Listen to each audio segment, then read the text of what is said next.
শুভ সকাল বন্ধুরা। আর ওর আব্বু গিয়েছে কলকাতায়, তাই আমি ঘর বারান্দা সব মুছে থালা বাসন পরিষ্কার করে রাতে একটু তরকারি ছিল, আগের দিনের তরকারি, সেটা একটু গরম করেছি। এই যে গরম করে রেখেছি, এইটা দিয়ে আমি জামা কাপড় পরিষ্কার করে গোসল করে এসে খেয়ে নেব। আর আজকের একটা হাঁস এনেছে, সেই হাঁসের মাংসটা রান্না করব।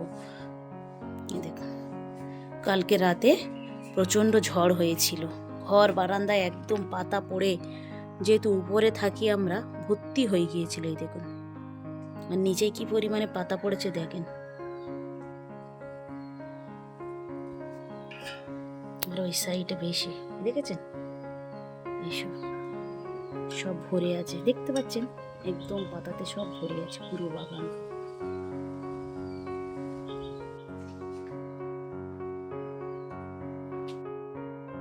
এই হাঁসটাকে এবার আমি পরিষ্কার করে নেব। এখানে গরম জল বসিয়েছি, জলটা ফুটে যেতে তারপরে আমি এই হাঁসটাকে ছড়ে বেশি পরিষ্কার করে নেব। নিয়ে এখন আর রান্না বান্না কিছু করব না, এই হাঁসটা আমি রাতের দিকে রান্না করব। আজকের এই হাঁসের মাংসটা রান্না করার জন্য এই দেখুন, শুকনো লঙ্কাটাকে আমি পুরো শিলপাটায় বেটে নিচ্ছি। করার জন্য পেঁয়াজ, শুকনো লঙ্কা বেটে নিয়েছি, আদা রসুন বেটে নিয়েছি, আর আলু নিয়েছি। আর একটা জিনিস, মজার জিনিস দেখাই, চলুন।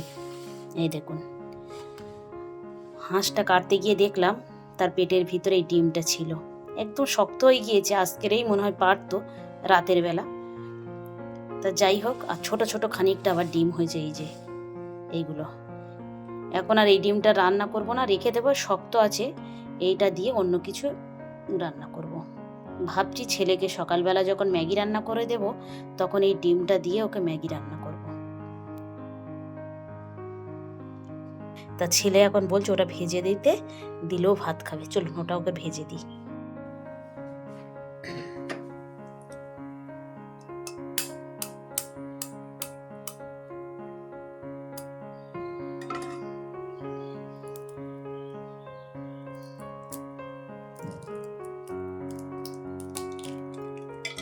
হাঁসের ডিমের খোসাগুলো খুব পুরনো। পোলট্রির ডিমে যেমন একবার মারলে ভেঙে যায়, দেখছি সহজে ভাঙছে না।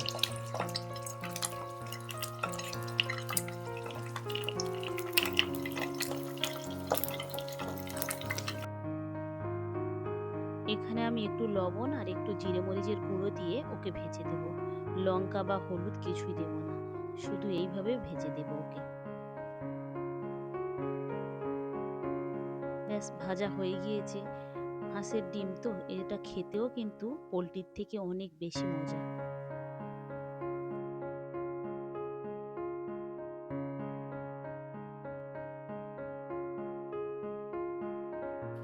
এই যে তরকারি নিয়ে নিয়েছি, আর ওই সেই ডিম ভাজাটা দিয়ে এবারে ওকে গালে দেব। স্কুল থেকে আসলে ভাত খাইয়ে শুইয়ে দিয়েছি, এখনো ঘুমাইনি। ওর পাশেও আমি একটু শোবো, ওকে ঘুম পড়াবো, তারপরে উঠে আমি ওই তরকারিটা রান্না করব, হাঁসের তরকারিটা। কলকাতায় গিয়েছে ওর আব্বু, আসতে রাত হয়ে যাবে, রাতে খাবো। আর দুপুরবেলা আমরা ডাঁটা মাছের তরকারি ছিল, তাই দিয়ে খেয়ে নিয়েছি। আর ছেলেকে ডিমটা ভেজে দিয়েছিলাম, ও খেয়ে নিয়েছে।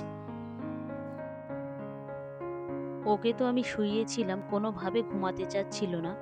যাই হোক, একটু যেই ঘুমিয়ে পড়েছিল, সঙ্গে সঙ্গে মাদ্রাসা থেকে ফোন করলো যে ওকে আরবি পড়তে যেতে। তাই তাড়াতাড়ি করে উঠে চলে যাচ্ছি।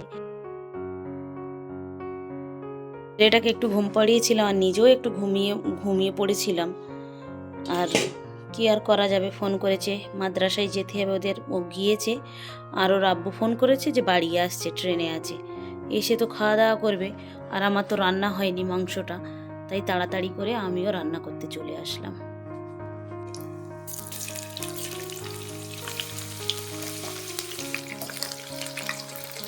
রান্নাটা কমপ্লিট করতে হবে। দেখি, আদা রসুন বাটা, লঙ্কা বাটা সব দিয়ে দিয়েছি।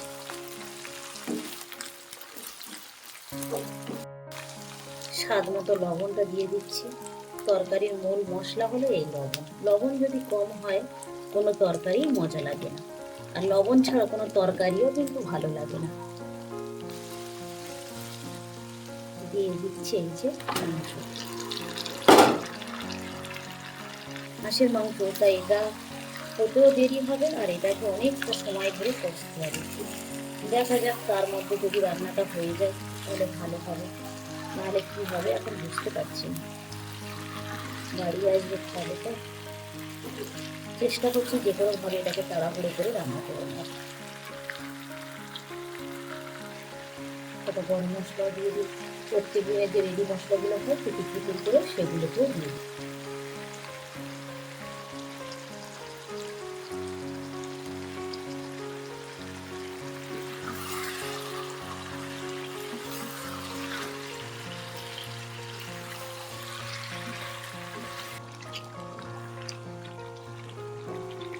আস্তে করে এক সাইডে ডিমগুলো দিয়ে দিচ্ছি আমি।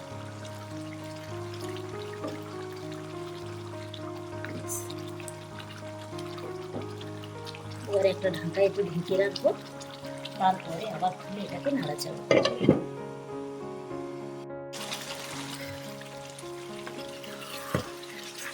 ভালো করে কষানো হয়ে গিয়েছে, একদম সুন্দর করে কষানো হয়েছে, দেখেছেন একদম তেল তেল মতো উঠে এসছে।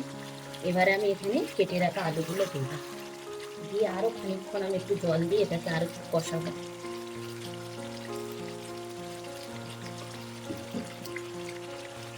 সুন্দরভাবে কষা হয়ে গিয়েছে, এবার ঝোলের জল দিয়ে দিয়েছি।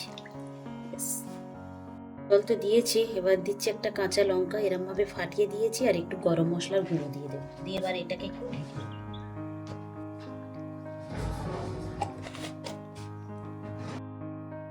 বাড়ির কাছাকাছি এসেও গিয়েছে আর আমার তরকারি রান্নাও প্রায় হয়ে গিয়েছে।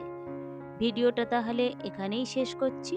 ভালো থাকবেন, সুস্থ থাকবেন, আর ব্লগটি কেমন লাগলো অবশ্যই জানাবেন। ভালো লাগলে একটা সাবস্ক্রাইব করে দেবেন। দেখা হবে পরবর্তী ব্লগে।